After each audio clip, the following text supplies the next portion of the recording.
ગુજરાત સરકારની એક મહત્વની એક યોજના છે જેનું નામ છે કુંવરબાઈનું મામેરું યોજના। મિત્રો, દીકરીના લગ્ન માટે સરકાર આપી રહી છે 12,000 રૂપિયાની સહાય।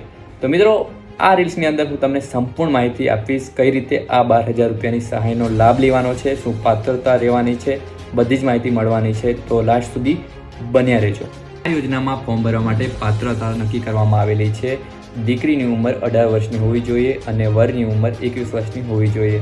અને મિત્રો, પરિવારની આવક 2 લાખ કરતાં વધુ હોવી ન જોઈએ। જો 2 લાખ કરતાં ઓછું હોય તો તમે અહીંયા ફોર્મ ભરી શકો છો અને આ અરજી ફોર્મ છે 2 વર્ષની અંદર સબમિટ કરવાનું રહેશે।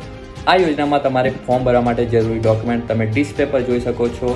આધાર કાર્ડ, પછી લગ્નનું પ્રમાણપત્ર, આવકનો દાખલો, જાતિનો દાખલો, પછી બેંક પાસબુક, રહેઠાણનો પુરાવો, પછી પાસપોર્ટ સાઇઝનો ફોટો અને જે તમે જ્યારે લગ્ન કરો છો ત્યારે જે ફોટો પડાવો છો એ પણ જરૂરી ડોક્યુમેન્ટમાં સામેલ થશે। મિત્રો, આ ડિસ્પ્લે પર જોઈ શકો છો એ ડોક્યુમેન્ટ તમારે રેડી રાખવાના છે। મિત્રો, ઈ સમાજ કલ્યાણની વેબસાઇટ પર જઈને તમે જાતે પણ એપ્લાય કરી શકો છો, સાયબર કેફેમાં જઈને એપ્લાય કરી શકો છો યા CSC સેન્ટર દ્વારા પણ તમે આ યોજનાનું ફોર્મ ભરી શકો છો।